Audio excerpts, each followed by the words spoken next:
Warcraft. A word that almost everyone who has ever tried games is familiar with. A famous name thanks to successful and famous strategy Warcraft 3 Reign of Chaos and its expansion The Frozen Throne. But more importantly, thanks to the most successful and known MMORPG or massive multi-online role-playing game in history, World of Warcraft, released in November 2004. Set in a vast, breathtaking fantasy world filled with rich environments, creatures, and two factions known as the Horde and the Alliance constantly competing together and facing off challenges from multiple threats, endangering the world of Azeroth and beyond. And although almost every player knows World of Warcraft, not everyone knows where it has its roots and how Warcraft franchise began much earlier, originally as strategy games, with today's golden classic of 90s, Warcraft 2 Tides of Darkness, and original Warcraft game known as Warcraft Orcs and Humans, released in November 1994. Warcraft Orcs and Humans is a real-time strategy game developed by Blizzard Entertainment that also published the game in America, and in Europe the game was published by Interplay Productions. Originally released on 15th of November 1994 as a MS-DOS version and quickly became a bestseller, surpassing 100,000 sold copies in its first year. The game offered players both single-player and multiplayer gameplay, which was not the first real-time strategy game to offer multiplayer, but it persuaded a wider audience that multiplayer capabilities were essential for future real-time strategy games. For Warcraft to be developed, Blizzard had a great inspiration in a sci-fi strategy game called Dune 2 and wanted to create a fantasy version of it with Axis and Orcs. Warcraft was also influenced and inspired by other fantasy franchises such as Lord of the Rings or Dungeons and Dragons.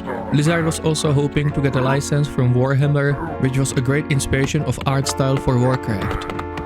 Warcraft also introduced some innovations in mission design as well as in gameplay elements, which were later adopted by other real-time strategy games developers. The Blizzard's main emphasis was also focused on developing the storyline between the games played in the same universe.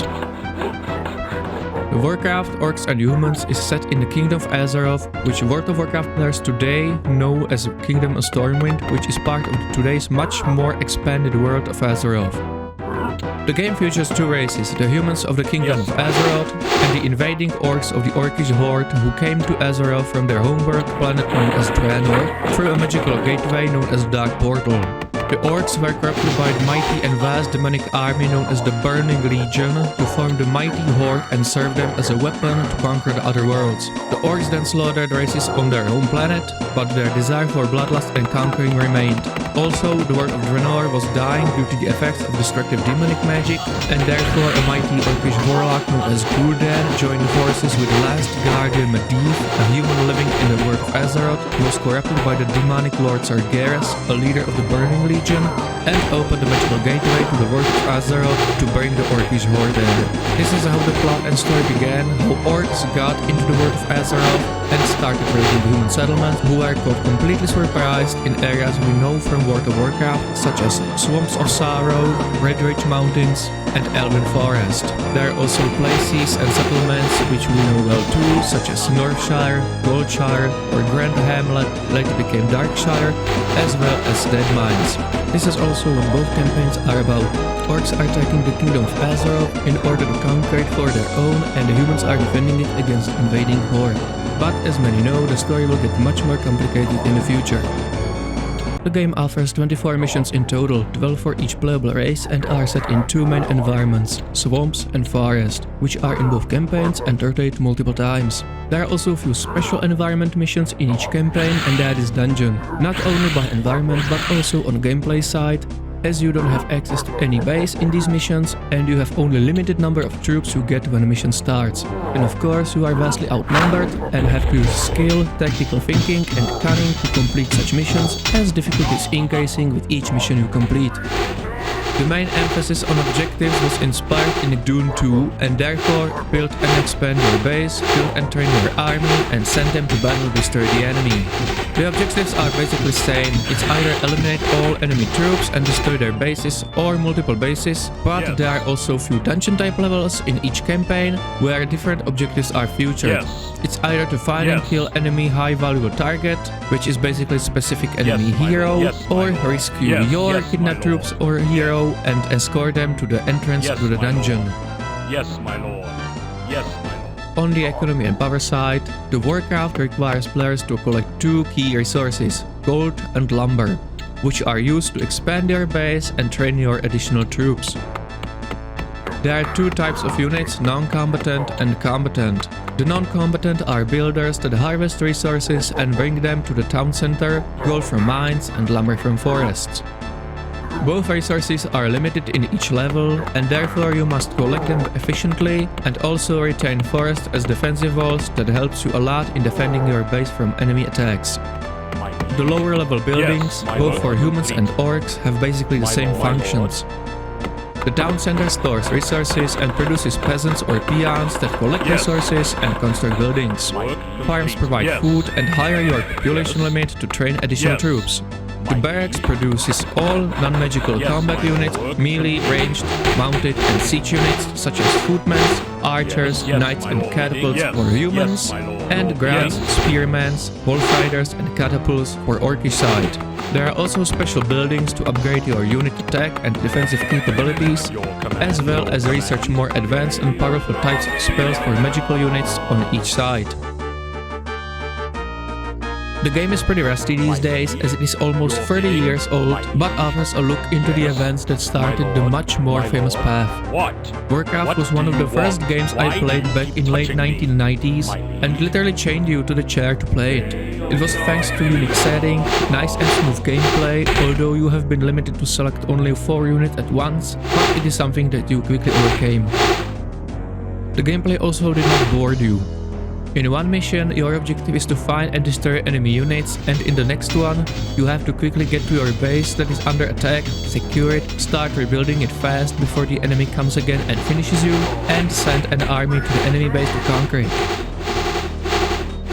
Difficulty is also pretty high because even experienced player will have problem in certain missions and will load back multiple times because enemy is relenting and very skillful, and sometimes you have no choice but to defend yourself until enemy is out of resources in order to defeat him, because in many missions you start with one base while the enemy has 2 to 3 bases fully prepared to launch a full-scale attack on multiple front lines. Warcraft, Orcs and Humans was a great and challenging game back then, and it did not lose its spell, uniqueness, as well as being a difficult and challenging game even for today players. The game is a very refreshing experience, not only to try a game from era when strategy games were on the edge and relentlessly competing each other to offer players even better setting, gameplay and fun, but also to learn how Warcraft era began and also find a game that you will enjoy, which is more and more difficult task these days. Don't get me wrong, many games are great today, but the reason why many players going back and back to the 90s games is that games today aren't offering precisely what Warcraft and other titles from this era offers, which are unique atmosphere, setting and also being fun. This is basically how Warcraft story began, one of the most famous franchises in the game industry, and Warcraft, Orcs and Humans was just the first step that put a cornerstone to much more famous games of Warcraft universe. With a new title, Warcraft 2 Tides of Darkness, coming only few years later, which is also one of the most famous strategy games as well as classics of the 90s. And we will be looking into it in the next weeks. So this is it for today. Thank you guys for watching. Please leave a like and subscribe for more videos like this. Take care and see you soon in the next video. In the age of chaos, 2 factions battled for dominance. The kingdom of Azeroth was a prosperous one. The humans who dwelled there turned the land into a paradise. The Knights of Stormwind and the clerics of Norsha Abbey roamed far and wide, serving the king's people with honor and justice. The well-trained armies of the king maintained a lasting peace for many generations. Then came the Orcish hordes. No one knew where these creatures came from, and none were prepared for the terror that they spawned. Their warriors wielded axe and spear with deadly proficiency, while others rode dark wolves as black as the moonless night. Unimagined were the destructive powers of their evil magics derived from the fires of the underworld. With an ingenious arsenal of weaponry and powerful magic, these two forces collide in a contest of cunning, intellect, and brute strength, with the victor claiming dominance over the whole of Azeroth. Welcome to the world of Warcraft.